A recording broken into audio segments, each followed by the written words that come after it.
Hello there, and welcome back to The Disconnected, here with Anthony from Petroglyph Media, one of our youngest up-and-coming boutique Blu-ray companies. And Anthony, so excited to be able to share this inspiring story, so thanks for coming on. Thank you for having me, Ryan. I don't even know where to start. I mean, one thing that we probably should say at the very beginning is you've already talked a lot about the process behind this, and so there's a link in the description below. Everybody needs to go check out the episode of the Trash Mechs podcast that you did. Fantastic conversation. I'm going to try to not double up on a lot of the same questions and cover some other stuff, so please go listen to that as well. You've got a lot of really great points that you bring up there, but genuinely excited to talk to you about this. One thing that you didn't go into much on there is a lot about yourself. You mostly talked about the process and what went into the first release, which we're going to be talking about in just a minute. But how did you get here? What's the history of Anthony? So the history of Anthony is, I'm from New York City. I'm from Queens. Grew up as a monster-loving kid. Watched Monster Vision as a child when it was like nice. All Harryhausen marathons, Godzilla marathons. So really into monsters as a kid, and then kind of transitioned into horror later on into my teen years. Feel really, grateful that I grew up in that time when physical media was taking off, when Anchor Bay was, starting to release all these, European horror films, and really jumped on that wave and got really into that at the time. And I've just been collecting ever since, since I was a teenager, pretty much. So, film. I mean, growing up as a kid, was super into special effects. When I was young, I really thought I was going to be, it was right before Jurassic Park came out. So there was like still this idea that stop motion might still be going on. Yep. And then, having to watch all those documentaries around the release where Phil Tipp is like, oh, this is the end of it for us. Yeah. And then, as I got older, kind of getting into, the other aspects of filmmaking. My mother was the one that introduced me to Alfred Hitchcock. So that's when I became obsessed with what a director does. When I was young, I was watching an episode of The X-Files. I think it was the one, might have been the first season, where they go, there's these bugs in like the Pacific Northwest. When I was watching that episode, I was with my father, and it said directed by Joe Napolitano. So I was like, oh, Dad, somebody with our last name. And he goes, oh yeah, that's my cousin. And this was never really verified, and I still have no, verification of this, if this is true. But Joe Napolitano is from Brooklyn. And apparently he was my father's cousin. They moved out to California when he was young.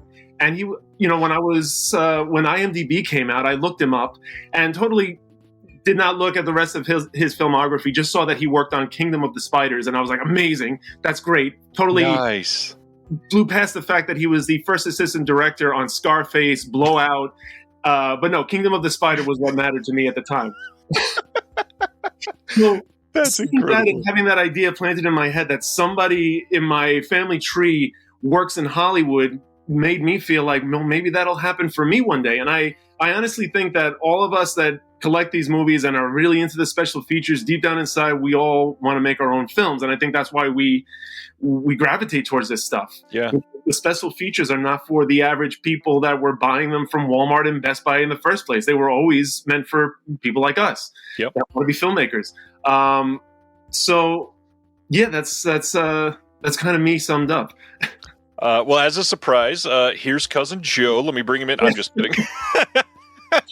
That's incredible. I mean, you mentioned collecting. Everybody can see what's behind you that's watching the video. I mean, you even got the super rare Al Adamson set. What are you into nowadays? Who are you buying from? What kind of companies do you like supporting? Definitely, Vinegar Syndrome, for sure. Arrow. All the major ones. I mean, all the major boutique labels. I have two sons, so as a parent, it gets difficult with tuition to kind of make those big purchases. So at least Brooklyn's cheap, right? Yeah. Well, so I still live in the same town. I'm in Belrose, LeRose, Long Island. I grew up on the Queens side. I never got a chance to live in Brooklyn where things are really happening and cool. I am in the Right. same. I'm literally like 3 blocks away from the house I grew up in. Nice. But yeah, all the major boutique labels I pretty much support. Anything that catches my eye. The one thing that escaped me recently that I really want to purchase is that Eureka said about the German crime movies, the Krimi, I think it's. Yeah. That I want to get my hands on. And yeah, just, nothing in particular stands out outside of that recently. But yeah, just whenever anything catches my eye, I'm on it. Are you staying up to date with modern films too, or do you mostly live in the class? I live in the past. Immediately the face change. Yeah. No, it's my film education is lacking outside of these genre films, unfortunately. Like if somebody were to come at me with like I don't even know most of the films in the Criterion, the ones that you're supposed to know if you have a really well-rounded film education. I mean, it's basically the stuff that you see behind me is really what keeps me going. I mean, I get it. I'm a lot of the same way. I've still never, don't tell anybody, this isn't public, but I've never seen a Bergman movie still. And I want to, just haven't gotten around to it. That was the name that was coming up in my head. And worst of all, for the longest time, I had never seen The Godfather. And everyone would say, well, you're Italian and that's a great piece of American cinema. And you've never seen that? Like, what's wrong with you? I mean, I have seen it now, but for a long time that was missed. Did it live up to the hype? That's the big question. Yeah, it lived up to the hype. I can see why people consider it great. It's all right, yeah. Well, we're talking about names that come up, things like the Criterion stuff. A name that most people are not going to raise when just discussing film is Jairo Pinilla. And this is such a cool double feature to come out with as your first release. You got Funeral Siniestro, you've got Triangulo de Oro. This is the slipcover, double-sided, 2 different titles. For those that have not heard the Trash Mex podcast, who is Jairo? Wow, that's not the name. Who is Jairo Pinilla? So Jairo Pinilla is Colombia's like genre auteur. He is, when you think of genre cinema in Colombia, it's him. He's a one-man industry. Basically started out in the 70s. He has a pretty lengthy filmography, pretty much sticking with horror or action or adventure. Yeah. And he comes from a country where there really isn't a very robust film industry. It's not like Mexico or Argentina, where there's like these big international films that played across all of Latin America. So for, in America, we're used to like people like George Romero and Tobe Hooper. There's a lot of people that went out and did it on their own. There's that history. In Colombia, there is not a lot of that. And right. It really took a lot for him to break out on his own, and it's really commendable. And he's definitely, he is known there because he inspires, new generations of film lovers and filmmakers there. So within Colombia, he's pretty well known in the film circles. Film students know about him, revere him. But outside of that, not known really in America. I think some of his films have played in festivals, probably in Europe and Spain, but really no play here at all in the U.S. Although I did state that, these were the first ever American releases, but Triangulo de Oro apparently did get a U.S. VHS release back in the 80s, which I was not aware of. But no subtitles, though, unfortunately, because those negatives were lost, our print probably looks exactly the same as the VHS, but Funeral Siniestro is restored. So yeah, he's, I think he should be not maybe as well known as, say, Coffin Joe or Narciso Ibanez Menta in terms of South American horror, but he's up there. I would say if you're thinking of like 3 names from South America in terms of horror genre, Jairo Pinilla should be up on that list. Because he's done a lot. Well, and one thing that's getting more and more important nowadays, especially with something like Letterboxd. A lot of people are paying attention to, crossing off lists, or the big thing is with something like this, crossing off countries of films that they've been able to watch from. And I haven't logged everything I've ever watched, but before this, I don't think I'd even had a Colombian film on my list, which just really goes to show lack of distribution, lack of attention, lack of access to many of these films. And this is just such a cool entry point for somebody that is already into physical media, because it's such a physical media, like already coded cult type of film. It's such a great double feature for that. Yeah, absolutely. I mean, unfortunately, so it's going to be the genre films that travel the most from foreign countries. There's a line in the documentary, Not Quite Hollywood. I forget who says it, but a good punch up needs no translation.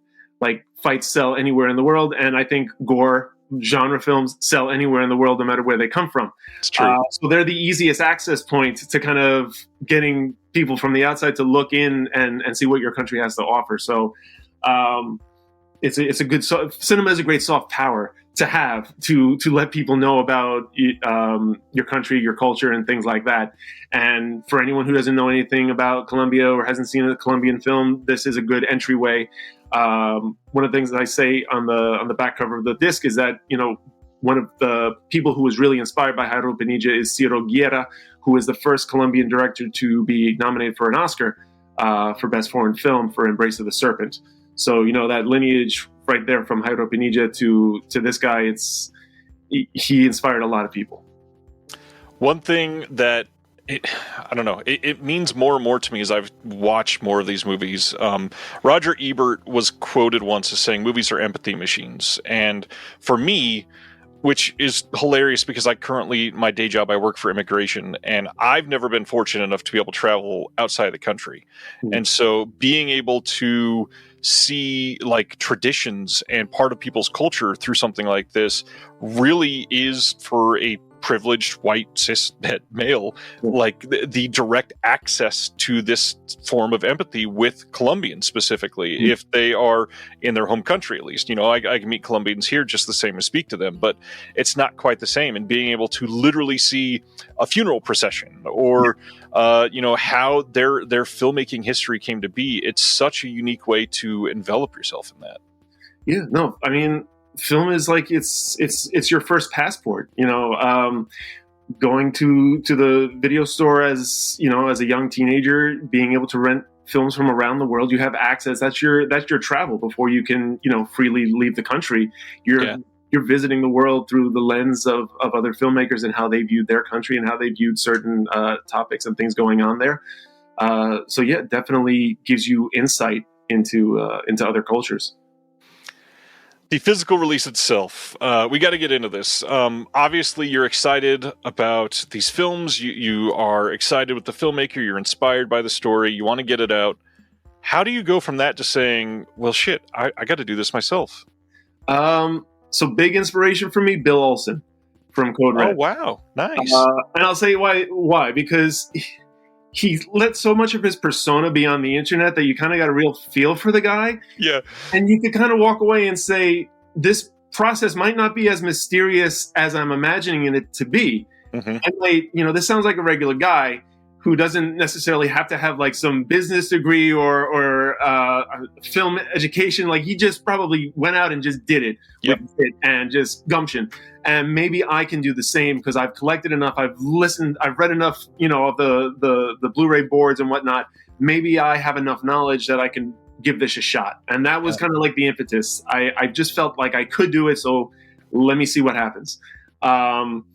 And yeah, I just made that initial outreach to this website in Colombia that was streaming his films because I couldn't see them, and I was really dying to see them. And one of my friends has joked that like this was like the most expensive way to ever just like get a movie subtitled so you could just watch it.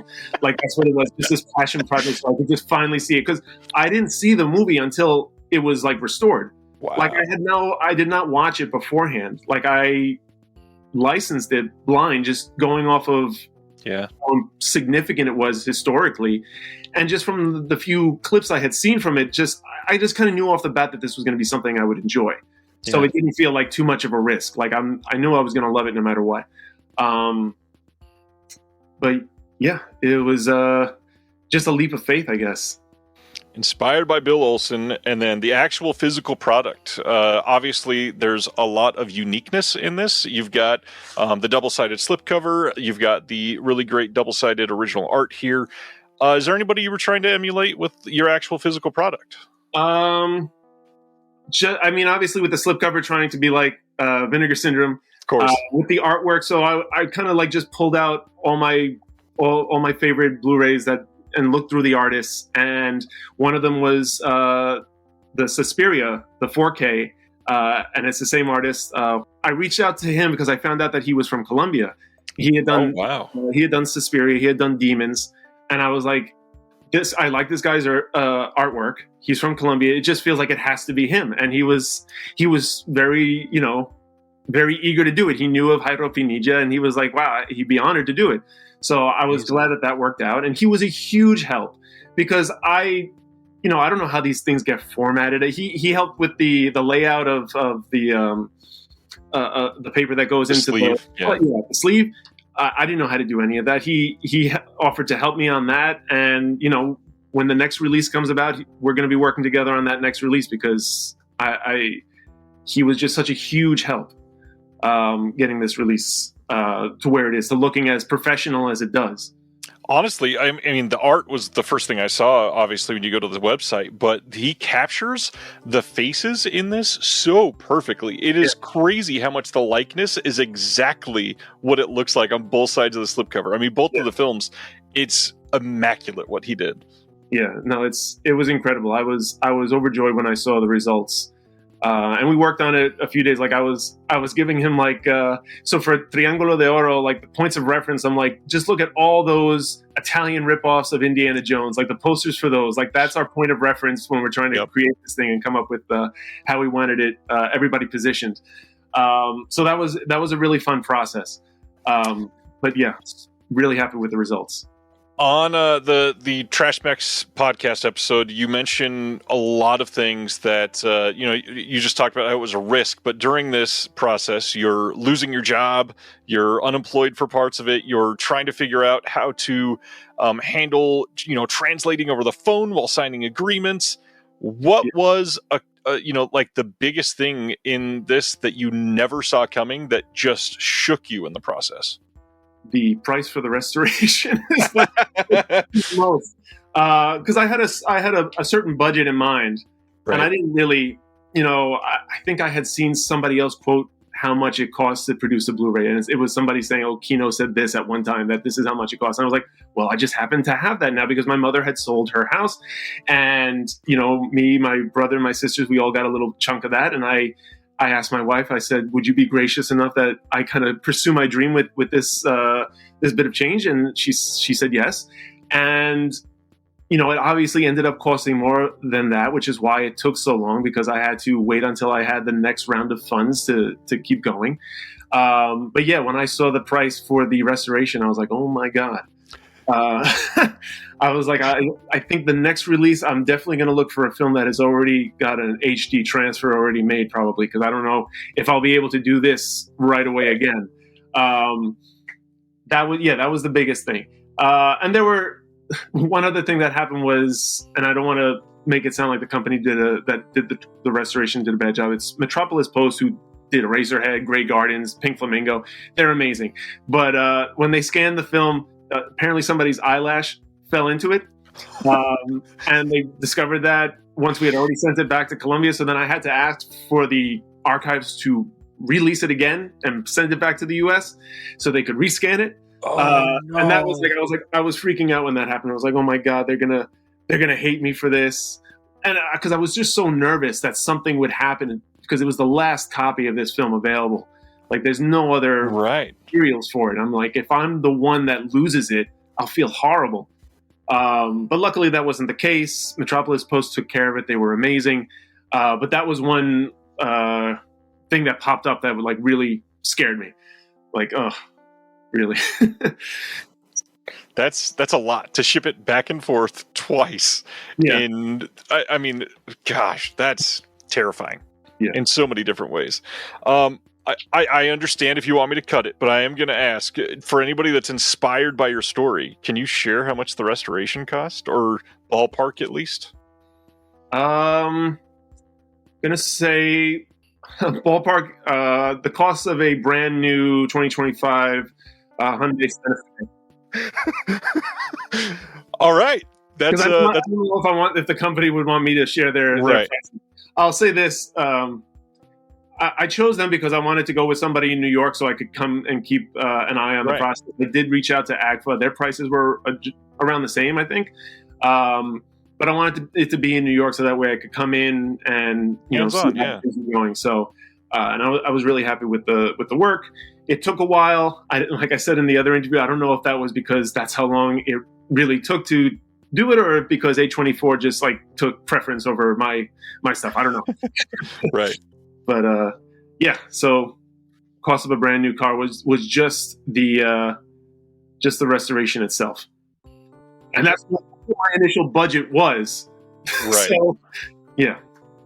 That leads to something that makes me very worried for more to come out of your brilliant mind. I mean, you go on your website right now, and this pretty incredible rare package of 2 movies is $20. Anthony, how can you afford to sell this for only $20 right now? Basically, there's 1,000 copies sitting in my bedroom, and my wife needs to see them gone. Touche. That checks out.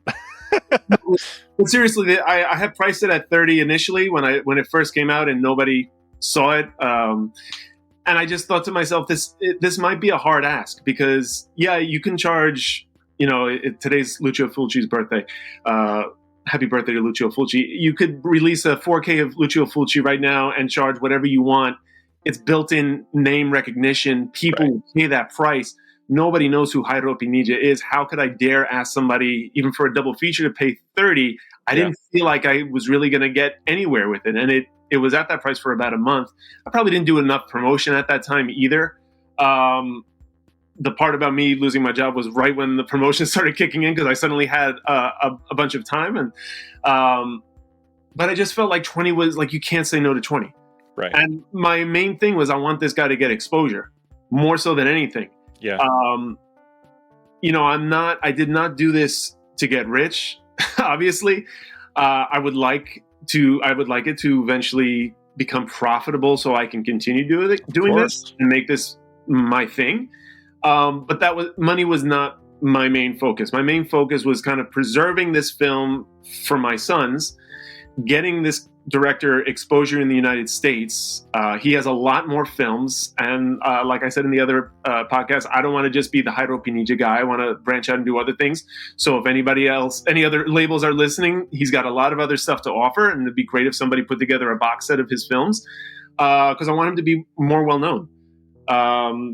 There's very few figures like him who are just, from outside of the U.S. that have a genre filmography and they're just doing it themselves. You don't see that very often. Especially in Latin America. Yeah. I mean, it's been mentioned time and time again, but we are sorely missing on entire countries' filmographies, let alone like some of these very like high-regarded filmmakers that have entire careers just waiting to be resuscitated. And granted, like discussing these, Funeral is from a theatrical print, and then Triangulo is from a 1-inch tape master. But there are so many of these countries where the elements are not perfect. Mm-hmm. We still deserve to do something with their films and archive them in a way where they can be seen for generations. Absolutely. Okay, so people getting into this and inspired by you need to have a shit ton of money. We get that. The other thing for a lot of people is curation. You don't want to just do Pinilla films. If this is something that somebody watches this and they say, you know what, I want to fund your next 5 releases. What are dream things that you want to do? Is there like a theme for the label that you want to keep to, or? So a lot of people have just assumed that it will be Latin American genre films, which I'm okay with that. I do want to dip my feet in that again. But I also had it in mind that I would in my mind, I wanted to go all over the world. Yeah. there's just so many countries where there's just so many films in my head that have not gotten releases that I want to hit up, and I'm afraid to mention them. Right. It might be an unreasonable fear. Like, I get it. There was a show you did where I forgot. I think it was Celeste had the copy of it, was showing it, and then I saw that Deaf Crocodile. I was like, we're looking into South American films as we speak. And I was like, oh my god, I'm gonna get something that I have my mind on. So there's like, what is it? There is a film, I'll say because I don't think it's something I'm going to probably get my hands on, but there's a film from Poland called like Curse of Snake Valley that I believe has an HD restoration that was done. It played in New York a few years back. It's like an Indiana Jones type film with UFOs and a monster in it, and it's pretty enjoyable. And that was one of the films that I had considered. I also like thought of kind of expanding into just like world cinema in general, not just genre films. Like there's other films from South America that I want to release, specifically Argentina. There's a film called Dark Side of the Heart with Dario Grandinetti, who was in Almodovar's Talk to Her. So that is a film that I love, that I would love to see get, a restoration. So yeah, not just horror. So that's why I named it Petroglyph, because it's kind of like unnameable. It's not like a horror specific name. So it kind of allows like a latitude to just kind of release anything. So all I can say is whatever I release, it'll be very personal to me. So it's going to be a line that's very personally curated. So it's not, I don't foresee this company growing at such an enormous rate where there's going to be lots of people and I'm going to have an acquisitions department and people are going to be making decisions. It's probably going to be just me for a very long time, if anything. And so whatever you're getting is something that I personally like, and I feel that you need to see. So for anybody watching, he's going to get an MGM deal, and we'll be seeing 7 of those starting next month. There's like so many studio films that I'm just like waiting for that I haven't seen, and I'm like, what is the holdup? I don't want to ramble it, but yeah, okay. My big thing is I want to see you succeed. So I'm really suggesting to anybody that's watching this to go I don't normally do this because I really hate saying just buy something to support, but this is the sort of thing that we need to speak with, a $20 bill to be able to say, this is something that we deserve to have restored, we deserve to have archived, and not just we as the community, but the filmmaker deserves to be honored like this. And to see more of this come from somebody like you is immense. And I really hope that people will see this and respond by going to the website and purchasing. But for those that are somehow not convinced yet, why don't you try to elevator pitch Funeral first? So Funeral Sinestro involves a young girl whose father has just passed away. She has to stay at the family hacienda with her stepmother while her uncle goes and clears up legal issues regarding his death and the transfer of his money and whatnot. And there's suspicious things going on at the hacienda regarding the stepmother. She may have been involved in the father's death.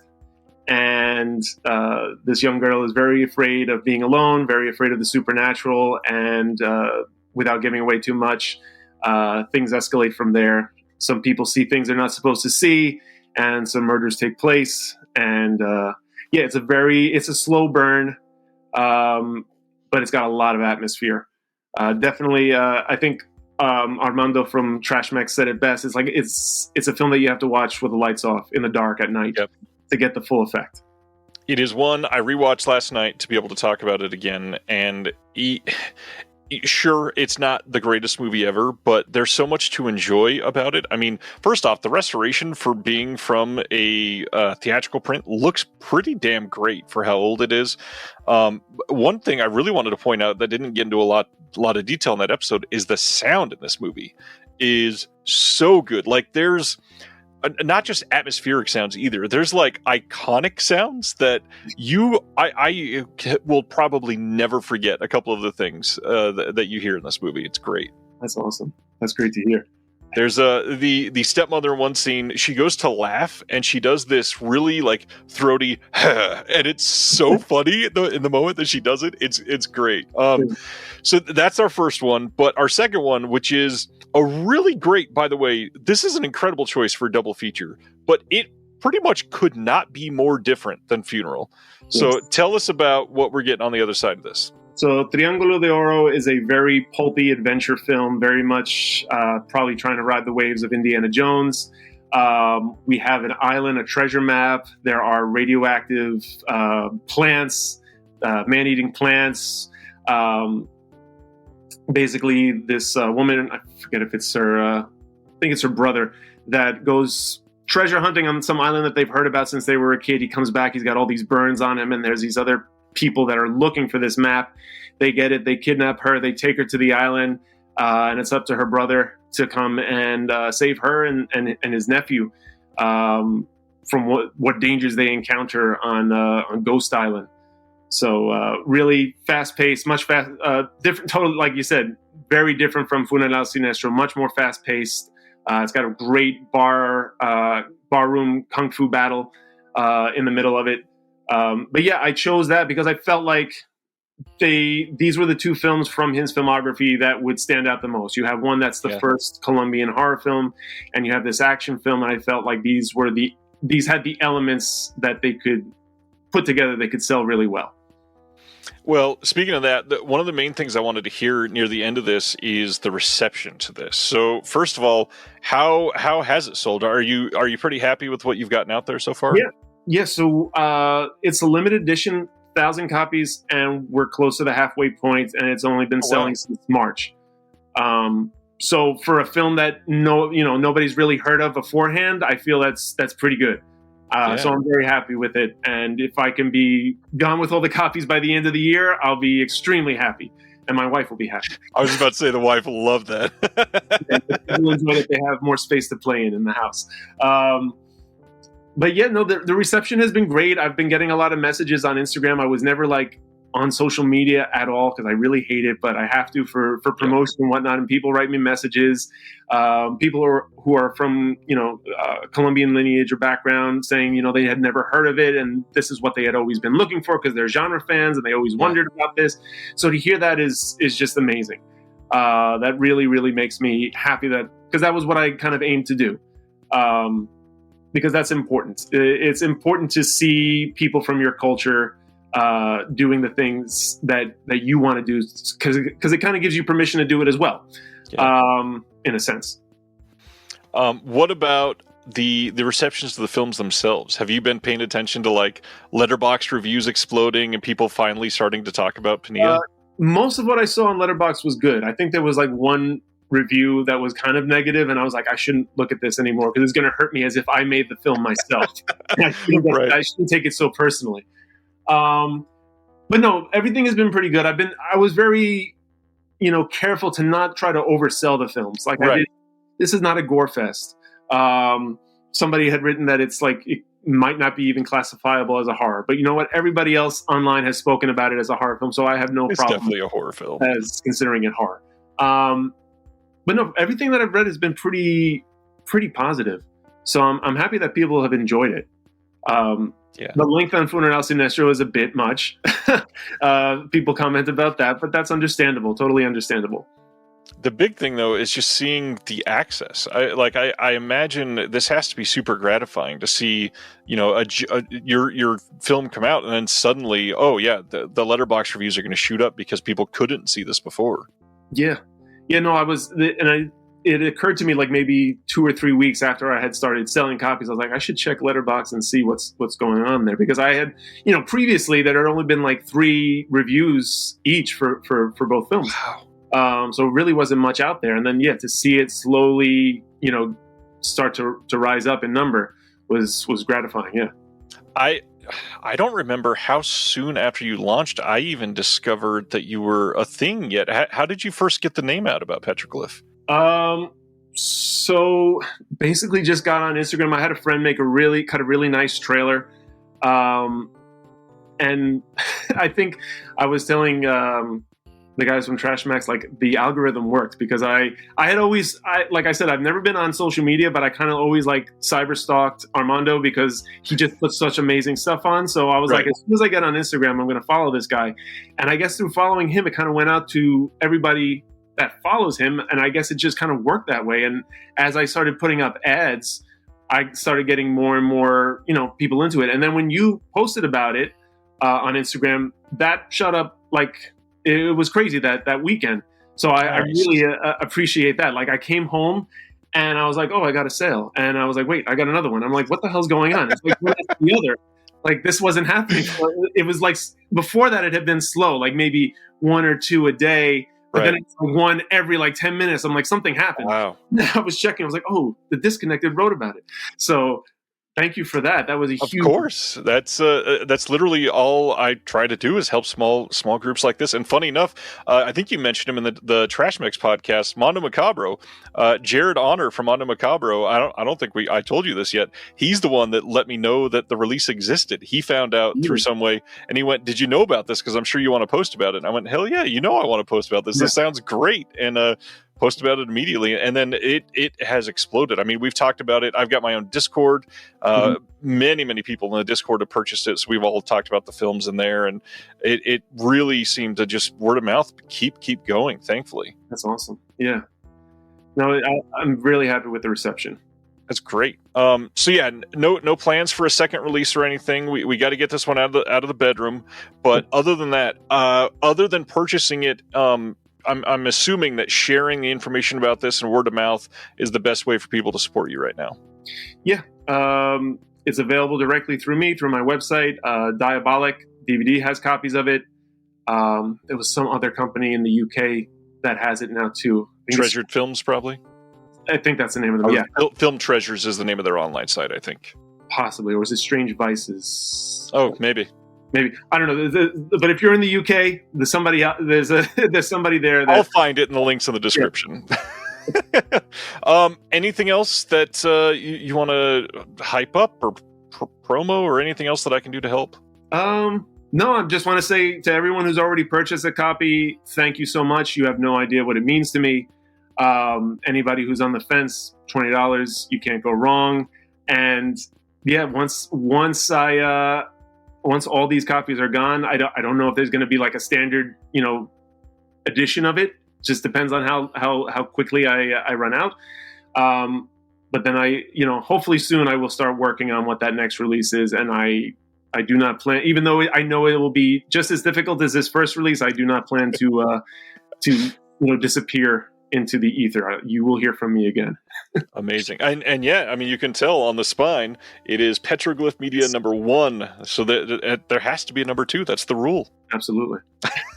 Well, on that note, Anthony, thanks so much for your time. I mean, I as somebody that works in physical media, I dream of being able to start a label, and hearing that story of just, nobody else is going to do it, I got to go do it. I knew I had to talk to you. So this has been incredible, and just appreciate your time.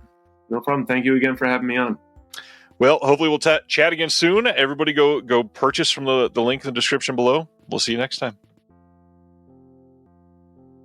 Thank you for listening to the Disconnected podcast. There's one big thing that you could do to help the show, and that is to leave a rating and review on the podcast service of your choice.